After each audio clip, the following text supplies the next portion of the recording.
I think it was also a couple years ago we were here. You guys had a big lead. That didn't hold. Where do you go with this one? Obviously, probably enjoyed it. Yeah, I mean, this time of year, every win is so important when you think big picture and what you're playing for. The two things that stood out, obviously, are the 30 assists, 10 turnovers. A 3-to-1 ratio is a great number, and you had a lot of guys contributing. It wasn't just Nikola with his 8. Will had 5. Monte had 4. I think Bones Highland had 5. So that was the one thing offensively. And defensively, we hit our guys this morning in pregame. Since the All-Star break, #1 3-point shooting team in the league. And I thought a 3-point defense tonight was outstanding. 5 of 23 for 21%. And you look, because a lot of the numbers are not like great numbers for us. They had 19 fast breaks. They had 64 in the paint and 14 on the glass. But you take care of it. You take with a 3-point line. You're going to give yourself a chance to build a lead. We built it, and we're able to sustain it. That third quarter sequence that ended with the AG dunk. Yeah. 9 guys touched the ball, I think, on it. How much did you enjoy that sequence? Well, you can only have 5 on the floor at one time, Mike. So 5 guys touched the floor. I understand what you're saying, but just, I know where you're coming from. Yeah, that was one of those clips where, that's Denver Nugget basketball. It was passing up good shots to get great shots, playing with the 0.5 mentality. And, prior to that, one guy had an open look, didn't shoot it. We wound up getting Aaron the dunk. When we play like that, when we have 30 or more assists, I think our numbers just in terms of win-loss are off the charts.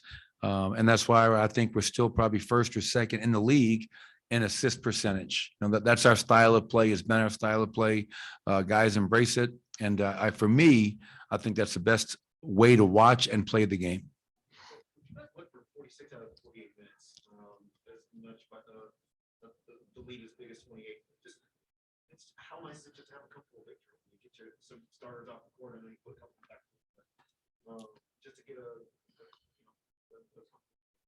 Yeah, it's great. Obviously, when you can kind of lead wire to wire, build a 28-point lead. Our bench scored 59 points tonight.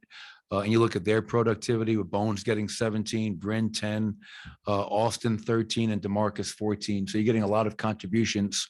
Nikola's back was tightening up a little bit. I did not want to put him back in the game once I took him out. So I give those guys credit for, not having us to forcing me to put Nikola or Jeff back in. So we did enough with that. But yeah, you don't want it to be a dogfight every night. You don't want it going down to the wire. You don't want to be down 19 with 3:50 to go in the second quarter like we were in Philly. So this is a game that, as I told them going in, this is the most important game of the season because it's our next game. And now we move on to Cleveland, and we understand they're playing at a high level. And they came into our building early in the year and beat us. And it'd be great if we can somehow find a way to go 3-0 in this road trip against a really tough team in their building. And then 7 straight road wins now, and you guys put together a really good road record. Why the success on the road again this season? Kind of following with last year. Yeah, I what is it, 22 road wins now, 22, 23. It's weird because usually, we're a really good home team, and our home is we just haven't been able to, in spots we put it together at home, but not consistently enough. And coming off the 2 home losses coming into this against Golden State and Toronto, I think on the road, you have that just us mentality, us against the world in another team's building, no distractions, whatever it might be.